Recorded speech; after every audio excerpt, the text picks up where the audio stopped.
É um questionamento que eu tenho, né? Eu trabalhei a vida inteira com a educação infantil, na rede conveniada.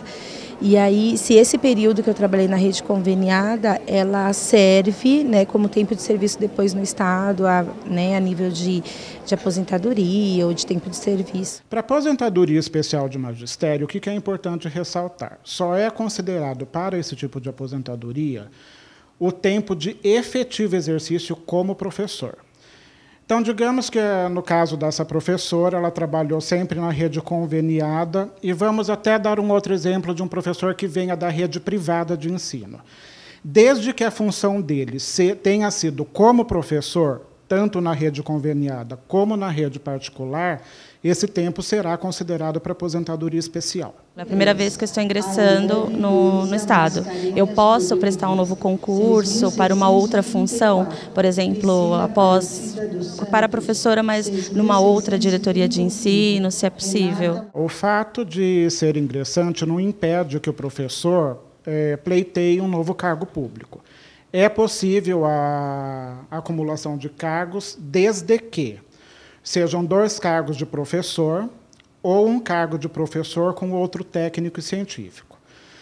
Vale salientar o seguinte, no caso dos 2 cargos serem da rede pública estadual, a carga horária de acúmulo não poderá ultrapassar 65 horas semanais.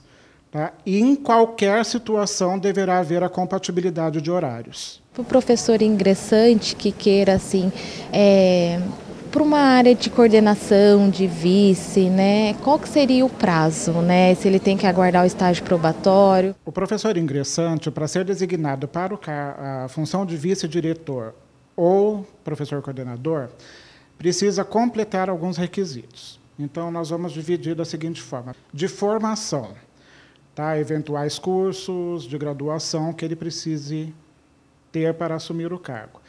E o mais importante, o tempo que ele necessita para ocupar a função. No caso de professor coordenador, ele precisará ter 3 anos de experiência no magistério público estadual. E para a função de vice-diretor, ele terá que ter exercido 5 anos de efetivo exercício na função de professor. Vamos dar um exemplo. Digamos que esse professor tenha vindo de uma categoria F e que já possua 6 anos como professor nesta categoria.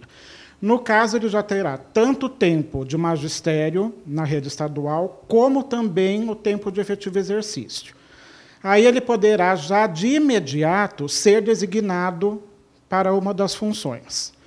Outro ponto, como que fica a questão do estágio probatório neste caso? Uma vez designado dentro do estágio probatório, esse estágio será automaticamente congelado. Tá? Ele vai assumir a função dele e, se houver a cessação da designação, ele voltará para a sala de aula, onde ele terminará o cumprimento do estágio probatório e terá a sua avaliação realizada. Bom, a minha dúvida é quanto ao piso salarial, né? Quanto que é, quanto que é para iniciar, né? Que a gente não sabe, a gente sabe que tem aí algumas gratificações. O professor PEB1 ingressante, ele tem o seu início de carreira na jornada básica e ele estará enquadrado na faixa 1, nível D da tabela de vencimentos. O valor do piso deste professor é de R$ 1.938,75. Com relação às gratificações, que a senhora também pergunta, que seriam, por exemplo, gratificação de alimentação, gratificação de trabalho noturno e o auxílio de local de exercício, deverá ser analisado caso a caso de cada professor para verificar se ele terá direito ou não.